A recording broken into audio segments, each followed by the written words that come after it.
This project was brought to you by the sad pile of leftover yarn I've been harboring since I finished my patchwork jacket. Even 50 grams per shade will be more than enough. You can use at least 3 different colours, although 2 can make a nice jacket look if that's what you're going for. I'll be using a 4mm hook, US size 6, with double knit yarn. You'll also need a darning needle and some sort of yarn cutters. Don't forget to measure your head with something too. Okay, so without much further ado, let's get into it. The hat is constructed in 2 halves, and to show you the details beforehand, here's one I made earlier. You can see this semi-hexagonal crown, followed by the single crochet band, and then the brim with some faux stitch lines reminiscent of sewn bucket hats. I know, such a cute detail, right? If you want a sturdier fabric, then just use a heavier weighted yarn. Some of you may agree with me, and I may even change my mind about this, but crocheting in the round is often a necessary evil. But you know what? It won't be necessary for this tutorial. To start, make a magic ring or circle. First, take your yarn and wrap it around your fingers, crossing it over on the inside. You should then have 2 seemingly parallel lines on the back of your hand. Next, grab your hook and take the left-sided strand and pull it under the right. Then, twist your hook and grab the left strand again and loop it through. To check if you've done this correctly, pull on the shorter yarn end and you should be able to tighten and expand the ring with ease. Now onto the first row. Without chaining one, simply single crochet 3 stitches into the loop. That's 1, 2, and 3. For row 2, chain 1. Flip your work over and increase 1 in each of the 3 stitches, so you end up with 6 stitches in total. In other words, make 2 single crochets in each stitch.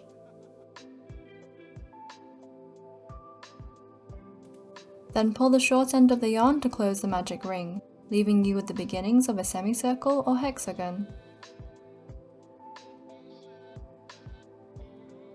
Row 3 follows a similar pattern, except this time you chain 1, and then increase in each second stitch. So you end up with an extra stitch in stitches 2, 4, and 6, totaling 9 stitches. Okay, so that's 1, 2, increase 3. 1, 2, increase 3. 1, 2, increase 3.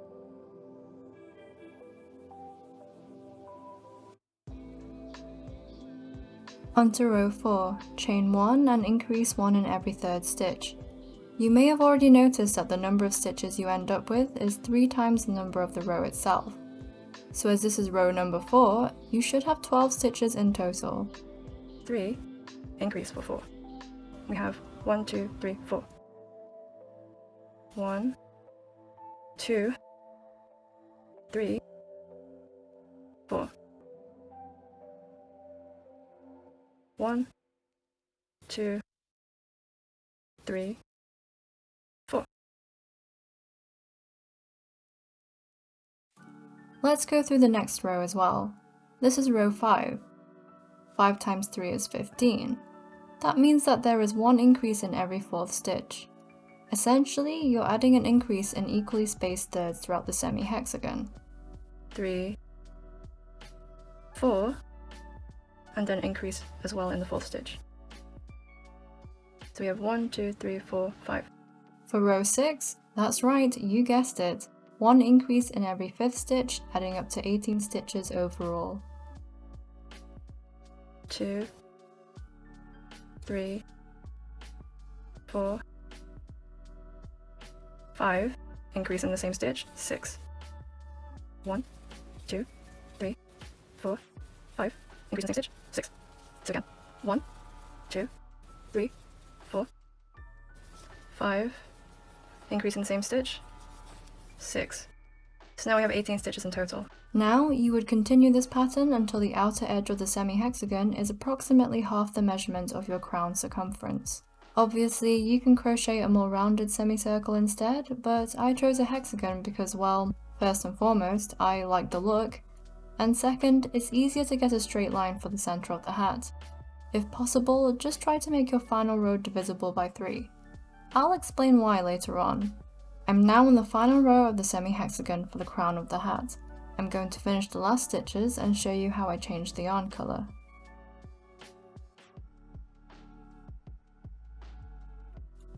I'm not going to complete the last stitch, I'm only going to make half of it, so insert your hook, yarn over, pull through and stop with 2 loops on the hook. Then grab your second colour and fold it on itself. Next, hook the new yarn and pull it through as if it were your second yarn over for the last stitch. Now we're going to do something a little differently for the next row. So chain 1 and then single crochet into the front loop only for the entire row. This basically tells the fabric to change its direction.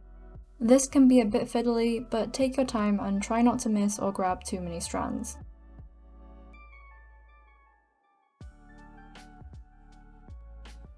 You can already see what I mean by changing direction.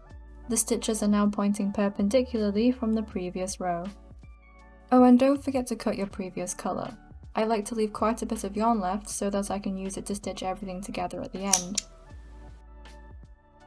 After completing the first row of your second colour, you're going to follow it with a million rows of single crochets through both loops of each stitch. I'm just kidding. Crochet as usual until you reach the desired height. Now that I've completed most of the body of the hat, you can really see the fold in the crochet. We're going to change colour and direction again, except this time we're going outwards instead of inwards. And if that wasn't enough, we're also going to make some evenly spaced increases. So let's go through everything step by step. Ideally, you would have ended up on an even numbered row on the right side of the hat. So first off, change the colour again by completing the last single crochet with the new yarn. Next, flip the work over and, like I just mentioned, crochet in the front or back loop depending on the side you end up on. I ended up on an even number, and after chaining 1 and flipping over, I'm on the wrong side. This means that I'm going to crochet into the back loop for the entire row. If you experience the opposite, then crochet into the front loop for the entire row. Now for the increases. Increase 1 stitch in every third, so that's 1, 2, 3, increase. This is because you should have ended up with a number of stitches divisible by 3, hence the hexagonal crown. If you made a more rounded semicircle to start, then just try to make increases as evenly as possible in every second stitch or so if your row isn't divisible by 3. Bear in mind, this may mean that your brim is a little more flared. Once you've finished your first row on the front or back loop with increases, just chain 1 and single crochet throughout as usual.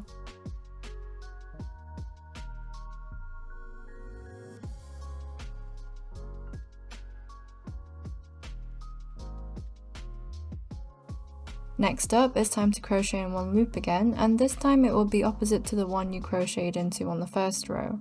I'm crocheting into the front loop this time because I crocheted into the back loop for my first row.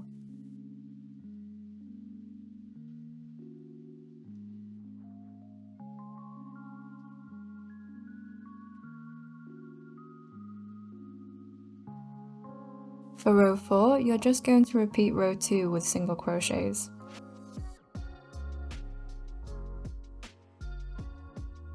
Row 5 is a repeat of row 3 with front or back loop only stitches.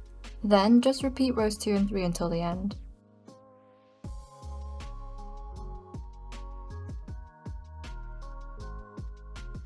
You may find that it's pretty easy to make a mistake with the front loop only rows, so just a reminder to check your work regularly so you don't end up having to frog way more than you would otherwise. The final row for my brim was made up of single crochets in both loops. I found that this gave a more even spacing to the faux stitch lines, but obviously feel free to stop whenever you like. To stitch the sides together, I'll be using the crochet mattress stitch.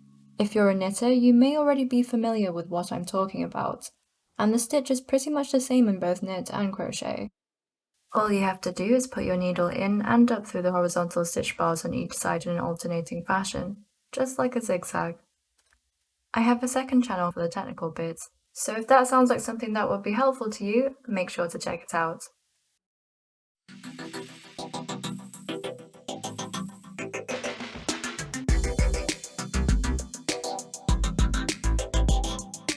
And here's the final result.